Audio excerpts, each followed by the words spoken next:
And I'm excited to be here with industry expert Alyssa Crabtree, who is a public speaking coach. So I said, why aren't you teaching us about public speaking? Exactly. So now we're going to have a conversation. We'll have 30 minutes on the clock, but then we will be taking questions the last 10. So I'm excited to just be here with you, so thank you for being here. Thank you for having me. Guys, isn't this like a wonderful opportunity? Like, it's been so engaging. Yvette and Gio, you have put on a beautiful experience. Oh, well, thank you for being part of it, because it literally takes a collective. It takes so many people to be here. So let's get straight into it. It says, you said from the stage that trying to speak to everyone means you connect with no one. Yeah. Why is narrowing your audience so powerful for conversation? Oh, Gio, I hear this all the time. So I often will get clients that come to me and they want to talk about everything in their business, and they're really passionate about it. They're excited about it. And so they want to share all the things. But it goes back to what Gio was saying, like, if you're talking to everyone, you're talking to no one. And I get it, especially when you're starting out. You want all the clients. You're like, I don't care who'll come to me as long as they pay me. I am good to go. But I'm here to tell you, you don't want everyone. You don't. And when you are planning for your business and you're backwards designing and you're really picturing who is the client that you want to work with, then you can find out their language. You can kind of stalk those people on social media. What are their pain points? What are they talking about? What are their greatest fears? But if you're just using blanket statements, then your messaging is off. So who in here wants to make more money? Woo! Woo-hoo! Yes, we all want to make more money. The fastest way to make that is by micro-niching, because it will take you forever if you're trying to talk to everyone in the audience. I love it. Yeah, and so really, tell me, Gio, like, thinking about micro-niching, I also want you to tell us, like, authenticity. You guys work a lot with authenticity. And how is it that we can show up as our most authentic self? So we say it all the time, imperfect action. We are the queens of imperfect action. Yeah. Yvette and I started our business behind the scenes 5 years ago, and you're never gonna be ready. Like we hear it, well, I'm not ready yet. I don't have my branding. I don't have this. I haven't done my photo shoot. No one cares. They don't. Nobody cares. They really don't. Look, we consume so much of the pretty things. Women connect with realness. Real women connect with real women. So if you wait and you go, okay, I'm going to do all these things and there's a timeline and it's never going to happen. Yeah. And I know we've talked about this today, like the imposter syndrome and like comparison syndrome. There's somebody out there for you. And the sooner you start doing that and the sooner you're more authentic and you're genuine and you really just don't care, which is why I love the 40s and up, you are going to find the micro niche women that you want to work with. Yeah, and Gio, just to add on to that, like I always think we are in a connection recession. Like honestly, a connection recession. And in the age of AI, which AI is great, don't get me wrong, like it's wonderful. Social media is wonderful, like there's some amazing things. Zoom is wonderful, but we really are craving that connection and that reality. So I always think of, like social media. Social media is the beauty, that's everything polished and perfect, and even our B-roll, let's be honest, I only put B-roll that makes me look thin and good and all that. Like even in those instances, you are putting on a filter with it. But when you are truly authentic and show up as yourself, share your story. That's what makes you uniquely you. Your story matters. If I can leave you with anything today, every single one of you has a story and it matters. And that's what's going to attract people to you. That authenticity is what really will get people to engage with you in your business. Our number one compliment, Yvette and I get all the time, is, oh my God, you guys are exactly how you are on social media and on your podcast. That's what it should be. And I go, thank you. So for people that haven't met us, they watch us and they're like, oh, you guys are real women doing real things, doing the things, and then we meet them in person, and that's the compliment for us. So I feel like that's extremely important. So as a public speaking coach, this is a great question for you. When you're crafting a signature talk, how do you make sure you're speaking directly to the people you most want to work with? How do you make sure you're doing that? So a little background story about me is I was in education for 17 years before I became a speaking coach. And when I first launched my business, I was an education consultant, and I was taking donuts everywhere. Like, I was like, please talk to me, like, please hire me, all of these things, please, please, please, please, please. But what I realized, the step that I had not taken was actually a step that was ingrained in me as an educator, that before you plan anything, you have to begin with the end in mind. And anytime that I'm working on a client, working with a client, and we're talking about where to start in their speech, a lot of people will come to me and be like, I don't know how to, I know kind of what I want to say, but I don't know it exactly. The very first thing that you can ask yourself is, what is the one core premise, the one thing that I want my audience to know? And I'm going to tell you right now, don't focus on the how, focus on the why. In any talk that you give, you're focusing on the why. So what's the one thing you want them to know? And from there, you backwards design it. Because if not, your core premise is your GPS. There's multiple ways to get there, but it's all leading to the same destination. And I will tell you right now, Gio, again, kind of going back to clients that I've had in the past that want to tell me everything. They get really excited. They want to share this, and this. You lose your audience. You lose them. So you keep it focused on the one thing, and that's going to drive everything. I love it. You confuse, you lose. You do. Yep, we've heard that from Donald Miller. We love him. I love Donald Miller. Donald Miller. So confuse, you lose. So what's the way? And also being passionate about it. Yeah. A lot of people go, oh, I love doing this. I'm passionate, but I don't want to talk about it. I'm like, if you're passionate about it, it's going to come out, and it's going to be authentic, and it's going to be genuine. And then somebody else is going to be like, we see this all the time. Well, if Gio and Yvette can do it, I can do it. 100%. Yeah. If we're doing it, you guys can do it as well. I'm so glad you said that, Gio, because I talk to a lot of entrepreneurs, and they will say, like, who wants to listen to me? Like, who would listen to me? I'm not the best. There's other people out there. But I'm here to tell you, someone tell me, what's the best hamburger in the world to you? I don't really like hamburgers, so someone tell me. Whataburger. We got a Whataburger. What else? Five Guys. Five Guys. In-N-Out. In-N-Out, Hot Dotty. My own. Your own. There you go. See? Do you know who sells the most hamburgers every single day? There you go. Are they the best? No. You do not have to be the best, but you need to be the most visible. So I'm going to say that again for everyone in here.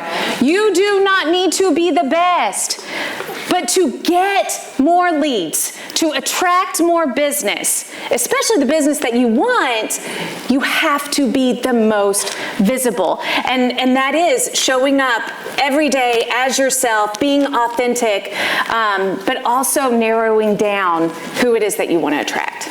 Love it. Okay, why do you believe leaning into speaking as a way that sells is one of the most highest return on investments as a business owner? Oh, yes. I'm going to say it. This is my core premise. This is my core premise. Every single person sitting in here, I will tell you, speaking is the fastest path to cash. Speaking is the fastest path to cash. It goes back to that visibility factor. And when you are speaking, here's the beautiful thing about speaking. It's a twofold return on investment. Twofold. One, money, because you're speaking one to many. One to many, you can generate those leads, and you're really getting those new clients and retaining clients. That's what we want. But the second return on investment is connection. Connection. I was having a conversation earlier. I think it was Lily. Is Lily in here right now? Yeah, whoop, whoop. So we were talking about really that connection that you can make with individuals as you are speaking to them, as you are, like, what makes you different than everyone else. And I can tell you, there are other speaker coaches out in the world. There are better speaker coaches than me. But if they're not speaking, I am. If you're not speaking, someone else is. And so that is the one-to-many method is really what's going to help your business grow. Social media is beautiful. I enjoy social media. I will tell you, I have spent hours creating the perfect reel, the most beautiful Canva template, the carousels. Ain't nobody liked it. And I was like, what? Like hours, you guys. And what for? For an algorithm to control it? But it's kind of like your email list. You control your email list. I control my speech and which stages I get on. So if you're not speaking, you're not making as much money as you can. You're leaving money on the table. So get out and speak. That's why, and I'm gonna say it again, speaking is the fastest path to cash. And it goes back to my donut story. Is it okay if I just tell this real quick? Please. So I told you, guys, I kept Dunkin' Donuts in business. I don't even really care for donuts that much. I was driving to Louisiana, to Oklahoma, like any school district that would listen to me when I had my education consulting business. And I was exhausted. And I purchased a booth at a principal conference, and it came with a speaking engagement. And I was like, okay, I got this. If I can entertain 8th graders for 17 years, I got this. So I speak, I kid you not, I leave that day with an $80,000 contract. $80,000 in contracts because as soon as because I was sitting there, I was at in the exhibit hall, like dancing, trying to talk to anyone, and principals, some would be nice and talk to me, some not. But as soon as I got off that stage, they followed me to my booth. Because I made a connection with them. I was able to talk to them, talk about their pain points, tell the stories that engaged them, and that's what got me those contracts. And since then, I was like, okay, here we go. I have not made a cold call in years. How many of you are sick of cold calling? If you're sick of cold calling and just reach it, stop it. Don't do it anymore. Go speak. Go speak, because honestly, those cold calls, some people you will get, I'm not gonna lie, but it's a lot of work. But if you can speak to them and make a connection with them while you're on stage, they're gonna come to you. And that's what we want. Yeah. Little baby mic drop right here. Little baby mic drop. Mic drop. Okay. You want to keep on going? Yeah. Okay. Yes. I didn't have my question. No, you're good. In your experience, how can speaking actually save business owners time and money compared to other marketing? It goes back to what I just said. And Gio, hop in on this too. I just know I have spent hours on social media. I have spent hours on, hey, I want to put this in this magazine, or I want to be able to do this. And that time and energy for me was exhausting. Now I know some people love it. I have one of my girlfriends, she's also a former educator. She is an influencer and like making bank, like she's doing really good. But that's what she enjoys. For me, I enjoyed it because it was creating. I could be a little artistic, but there wasn't that return on investment. Speaking, you have one signature talk. One signature talk will draw the masses in. And that is why it's such a powerful marketing tool. And I would say it's the most powerful marketing tool. Yeah. So what about the people that are sitting here going, I hate talking in public. It's the number one fear in the world is public speaking. It is. I don't want to do it. I don't want to get on camera. So trust me, Yvette and I were on tour for a really long time. We call it the YGC tour. And we were like, oh my God, if we have to talk about self-time and money one more time. Because we were just doing it over and over and over. Yeah. But we just got a call like 2 weeks ago from someone who saw us speak 3 years ago on stage. And she said, I'm finally in a position where I can hire you guys to come and speak to 120 women. She goes, do you still have the presentation with the ugly slide that you don't like? She remembered that. And I go, oh my God. I was literally sitting, I go, yes. I go, Yvette's going to love that because I hate that piece of marketing. We literally, I think we did like that speech, that talk 16, 17 times in 2 years. but now we're gonna go speak, we're getting paid, and we get to sell our book. So it's 3 years. Yeah. 3 years. And it resonated with someone so much that 3 years later she called her. Like The connection piece. the connection piece was there. And I do, most clients who do come to me, they are terrified to speak on stage. But it really comes down to the why. And this is, I always say, like, my sessions sometimes can be therapeutic because we talk about, why are you in this business? And if they're like, well, I want to help people, I want to share this, then why are you gatekeeping it? And yes, it is uncomfortable, but as business owners, we got to do some uncomfortable things. And if you really, here's the kicker, and you have to do some soul searching. If you really want to grow your business, you have to overcome that fear. Otherwise, you're just going to have a hobby. And I hate saying that.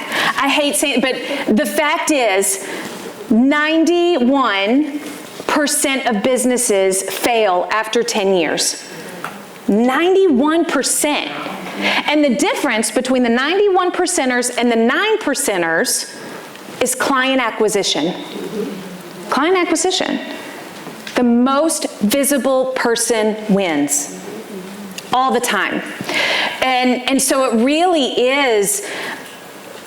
Working with me, I help, we talk about overcoming those fears. We talk about preparation. You know, I never let a client get on stage if they're not, if we worked on a signature talk, we're gonna rehearse it and rehearse it and rehearse it and rehearse it.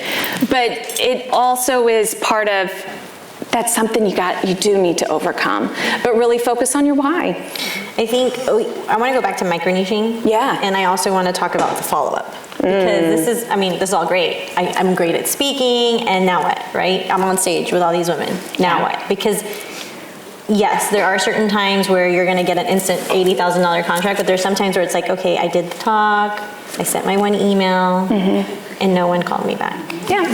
So let's talk about discipline and consistency in the follow-up, and then the ongoing education that I also think we forget. Again, there is a balance. I love social media.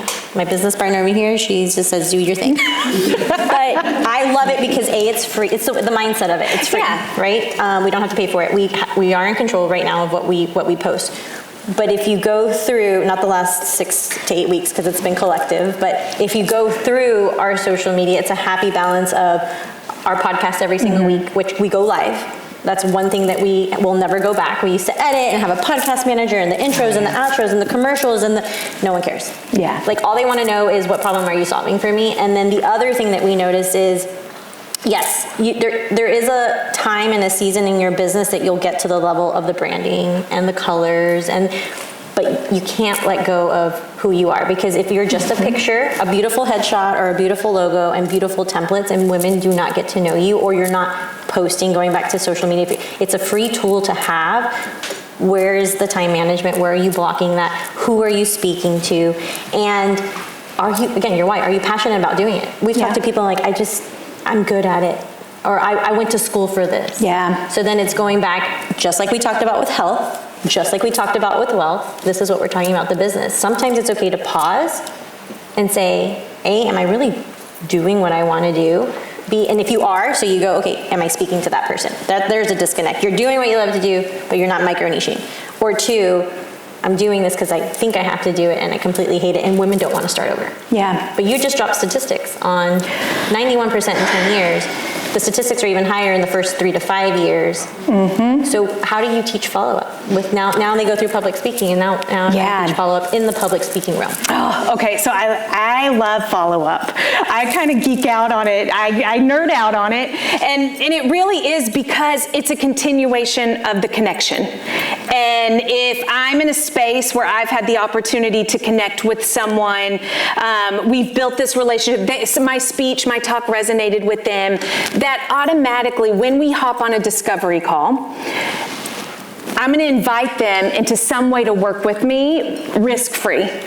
Like, you know, it is, let's try this, see if we're a good fit, because remember, I'm micro-niching still. Yes. As much as they are seeing if they like me, I'm seeing if I can work with them as well. And I don't pitch to everyone. Like, if it's not a good fit, it's not a good fit. But in that opportunity where they are having this return on a risk-free opportunity with me, I'm giving them value. Like, I'm not just gonna sit there and be like, hey, would you like my services? Like, I am going to give you high value that you can go and do something independently without me, but I guarantee you it's going to take you longer, you know, if you want to expedite it. But it really is helping them envision those opportunities. Now, I'm so glad that you brought up the consistency. That is huge, because failure is inevitable.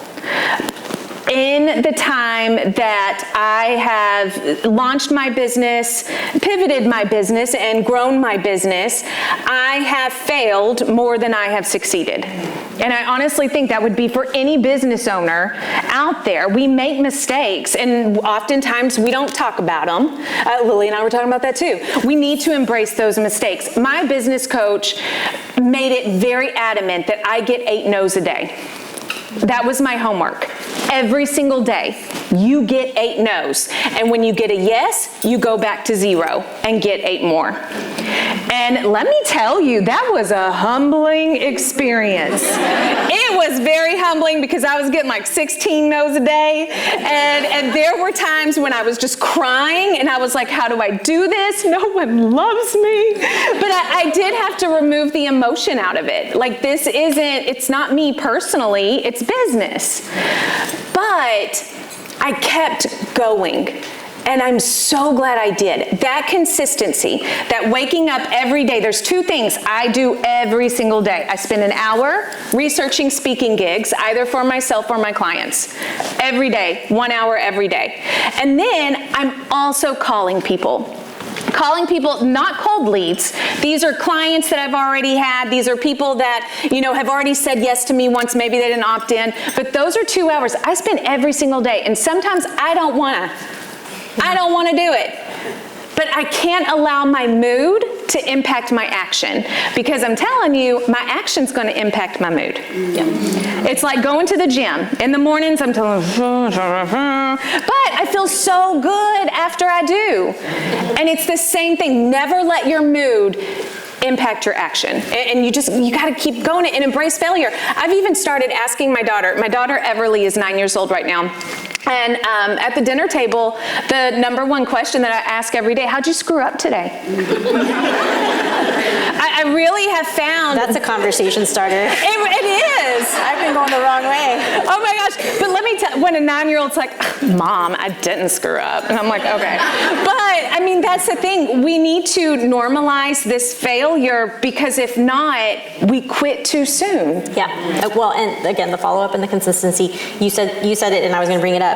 In the follow-up with your warm leads, well, even your cold leads, the statistics are 80% you will turn a lead if you call them on the phone versus not a text. Yep. 80%. So if you are like, I'm not closing, I'm sending all these emails, I'm DMing them. Yes, that's a great way to put it in your follow-up formula, but it's the phone calls, because going back to connection, right? Or when community. All of us here, there's so many communities represented here today, which I absolutely love, but we need connection, we need community, and then, oh, I know someone that can help you with public speaking. Yeah. Oh, I know somebody that can help you with money management. Oh, because then that's something that I don't have to go Google. Yeah. And I don't have to go find the whole, like, where to start from scratch. And from, just like you, we don't really cold call because our clients are a perfect testimonial, because they've gone through the work, they've seen it, and then people are seeing what they're doing. Yeah. But we tend to not do the follow-up. 11 touches is the minimum touches. You guys, hear me say that all the time. It used to be 8 when we started our business. It was like 8 touches. 11 touches is the minimum amount of touches. Mm-hmm. So when you think you're over-communicating, I promise you you're not, because we send an email every single day. And people are like, oh, you guys email a lot. I go, well, there's an unsubscribe button. But they're not unsubscribing, because they're keeping us in there for when they're ready, right? But if I just go, oh, well, no one responded to my email, so you guys are all here based on emails, right? Our DMs, or we called you, or we texted you, or we voice noted you. Hey, you said you were going to come. Mm-hmm. That took 8 months. This production takes 8 months. Selling tickets same thing with whatever product or service you're doing. What do you think is holding people back, though, from picking up the phone? The fear. It's but just why are we scared? But when we do it and then we get the close and they're like, oh, that was so easy. And then doing it again gets a little bit easier and easier. But again, it's the failure, the no's. Yeah. That's just numbers. I know, like, I really have wrapped my head around, like, cold calling. Like, I get that, because you never know what you're going to get. They might cuss you out. They might, whatever. But a warm lead. I have some clients, and even just friends of mine, they are terrified to pick up the phone and just call. And I'm like, just do it. You got this. If they don't want to talk, they won't answer. Do we have questions? Oh, great. Nobody wants to ask us questions. Thanks, ladies. Okay.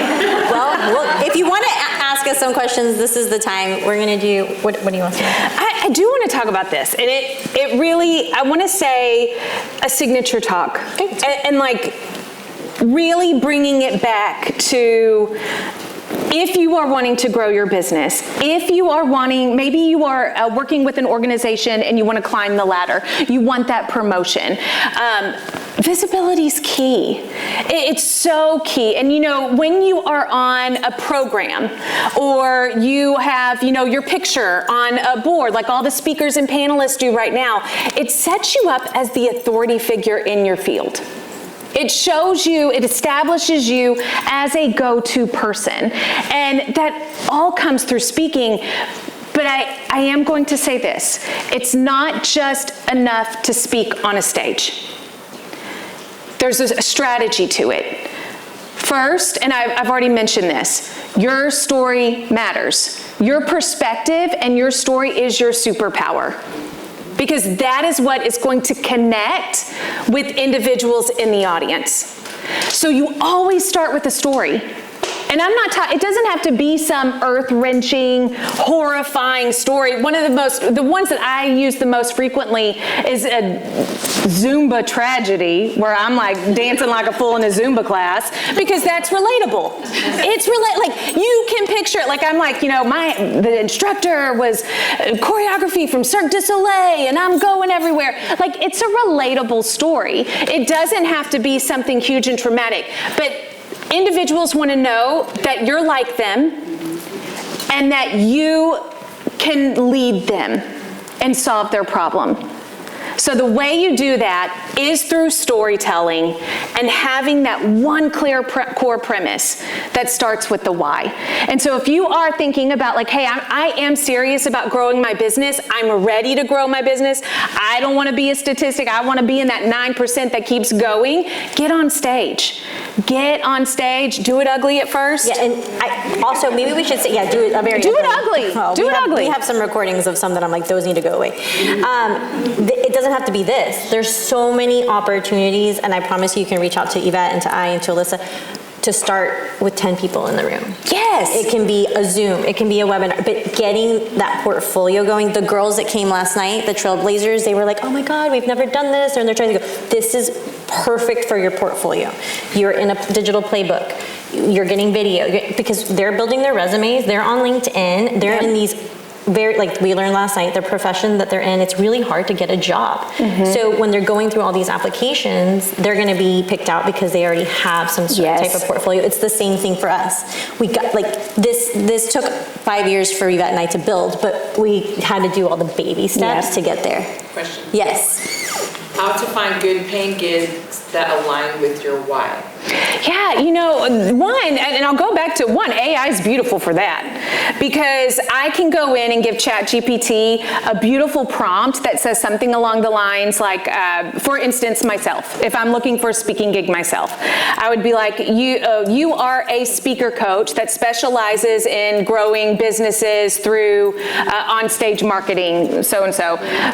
Provide for me 10 speaking opportunities in the Houston region that are looking for speakers include the link, the URL. Like, use AI for that, use the good old Google machine, but then also just networking.